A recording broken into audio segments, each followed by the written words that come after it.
Facilities दी, आपने मेरे लिए जितना भी अपस्किलिंग किया वो सब मेरे लिए फायदेमंद रहा।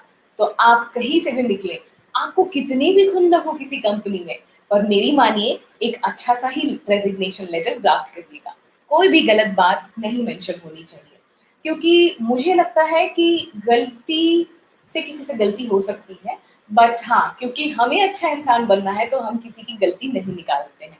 ओके गाइस, सो अंडरस्टूड यहाँ तक। और 2 पैराग्राफ्स के बाद, यानी पहले वाले में आपने रेजिग्नेशन लिखा कि आप कर रहे हैं, डेट लिखा, आपने अपना डेजिग्नेशन मेंशन किया।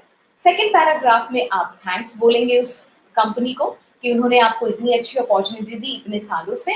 और थर्ड वाले पैराग्राफ में 1 लाइन में आप कंपनी को हेल्प ऑफर करेंगे कि फ्यूचर में अगर किसी भी तरह का हेल्प चाहिए मुझसे या फिर असिस्टेंस चाहिए तो आप मुझसे संपर्क कर सकते हैं। तो आप कैसे लिखेंगे इस चीज को? If I can be of any help during the transition please let me. Last paragraph, if I can be, यानी मैं किसी भी कारण से अगर आपको मेरा हेल्प चाहिए तो आप मुझसे बोल सकते हैं। If I can be of any help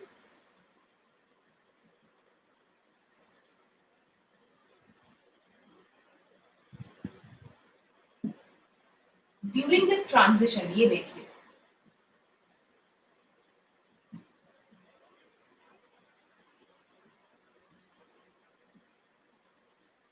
transition क्या है, यानी मेरा ये चेंजिंग फेज है। अब मैं एक एम्प्लॉय से रिजाइंड एम्प्लॉय बनने वाली हूँ, यानी मेरे नोटिस पीरियड में चली जाऊंगी मैं। सो जो भी ट्रांजिशन के दौरान आपको कोई मदद चाहिए आप मुझसे डायरेक्ट बता सकते हैं। इस तरह से हम इस लेटर को ड्राफ्ट करते हैं। Understood guys?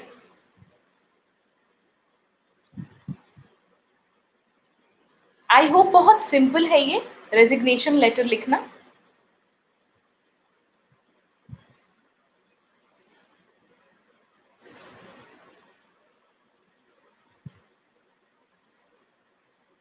Okay, thank you so much Heli ji. So बढ़ते हैं आगे धीरे धीरे। हम अगर और भी सिनेरियोज देखें, जब आप नए जॉब की तरफ जाते हैं, नए जॉब वाले में भी आप यही प्रोसेस फॉलो कीजिएगा जो मैंने आपको बताया। फर्स्ट पैराग्राफ में अपना नाम, अपना जो भी आपका डेजिग्नेट, नॉट नेम, नेम तो हम एंड में लिखते हैं सिग्नेचर में, अपना डेजिग्नेशन, रिजाइनिंग का इंफॉर्मेशन और डेट मेंशन करना है। सेकेंड पैराग्राफ में कंपनी को थैंक्स बोलना है, जितने भी साल आप इनके साथ थे आपने बहुत कुछ सीखा, इस तरह का एक सेंटेंस बनाइएगा। और थर्ड पैराग्राफ 1 लाइन का होगा जो मैंने आपको यहाँ बता दिया। इसके नीचे अपना नाम, डेजिग्नेशन और डिपार्टमेंट मेंशन करेंगे आप, क्योंकि डिपार्टमेंट, किस डिपार्टमेंट से हैं आप, ये भी पता होनी चाहिए।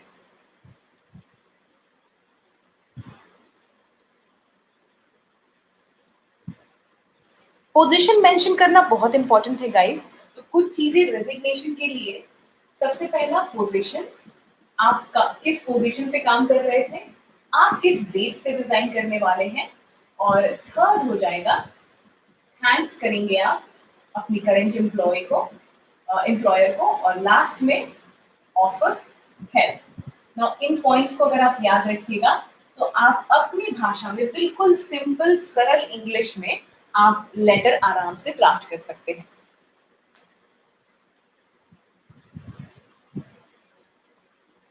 कभी कभी पर्सनल रीजन से अगर आप कर रहे हैं, क्योंकि वहां पे आपकी कोई गलती नहीं है, ना कंपनी की गलती है कि आप वहां से जा रहे हैं, क्योंकि पर्सनली आप थोड़ा डिस्टर्ब हैं, so you are leaving the company, you can always apologise for that कि it's my apology and I never wanted to leave the company. इस तरह से भी आप लिख सकते हैं।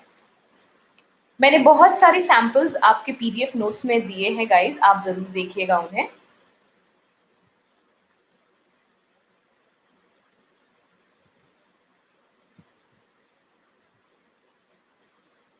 नाउ इतने रेजिग्नेशन लेटर बहुत छोटा सा होता है, इसमें भी अगेन ब्रीफ में मेंशन नहीं, बहुत छोटा सा ब्रीफ लिखेंगे, लंबी चौड़ी लेटर नहीं होती है।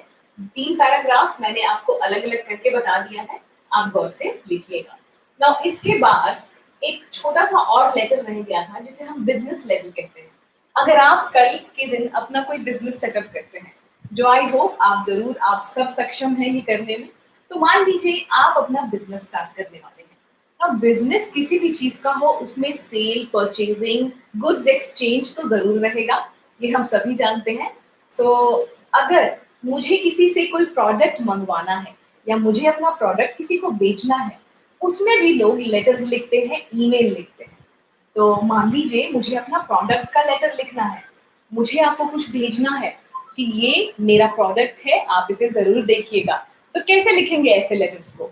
हम सब्जेक्ट एंड ऑल दैट, आप सब्जेक्ट मेंशन कर सकते हैं, the details of my products, और उसके बाद आप मेन बॉडी पार्ट में लिखेंगे हाय, आप लिख सकते हैं start in a formal way, क्योंकि हो सकता है कि आपका क्लाइंट पहली बार बन रहा हो, आपका बिजनेस सेटअप होने वाला हो। तो मान लीजिए मेरे पास ऐसा बोर्ड है बहुत सारा और मैं इसको सेल करना चाहती हूँ, तो I want to notify that I have this lot of white boards, मैं इस तरह से लिख सकती हूँ वहाँ पे लेटर में। तो जितने भी प्रोडक्ट्स हैं आप उसका डिस्क्रिप्शन देंगे। नाउ बिजनेस लेटर्स में जब भी आप प्रोडक्ट रिलेटेड मेंशन कर रहे हैं, ये लेटर्स छोटे भी हो सकते हैं अगर आप किसी को फर्दर डिस्कशन के लिए बुला रहे हैं, और ये लेटर्स काफी बड़े भी हो सकते हैं अगर आप प्रोडक्ट को डिस्क्राइब बहुत बड़े वे में करें। बट कोशिश रखिएगा कि आप अपनी प्रोडक्ट का एक पैम्पलेट लगा दीजिए ताकि लेटर बहुत लंबा चौड़ा ना हो जाए। सो प्रोडक्ट्स में उसका डिस्क्रिप्शन देते हैं आप, अगर आप लेटर में सब कुछ इंक्लूड कर रहे हैं तो, और प्राइस, डिस्क्रिप्शन में उसकी जो भी आउटर एरिया है जो देखने में कैसा है वो डिस्क्रिप्शन, जैसे ये वाइट बोर्ड है, इसमें साइड में हमने कुछ बॉर्डर लगा दिया है, और फिर पीछे क्लिप्स भी हैं ताकि हम इसे वॉल पे हैंग कर सके, इसके साथ स्टैंड भी दिया जाएगा। तो इस तरह से आप अपने प्रोडक्ट को डिस्क्राइब कर सकते हैं कि उसके साथ क्या क्या चीजें हैं। प्राइस है, अगर आप एड ऑन कुछ दे रहे हैं, जैसे मैं अगर ये बोर्ड किसी को दूं तो एड ऑन में मैं मार्कर दे दूंगी, मैं बोलूंगी फ्री में आपके लिए एक डब्बा मार्कर है। तो इस तरह से आप अपना प्रोडक्ट का सेल कर सकते हैं डिस्क्राइब करते हुए। तो इनिशियल लेवल पे ज्यादातर हम कोटेशंस भेजते हैं, आप देखिएगा ऐसे लेटर्स को लोग कोटेशंस कहते हैं। Now if you want to start with your business, your product, तो आप अगर मान लीजिए चलते फिरते किसी के भी पास जाएंगे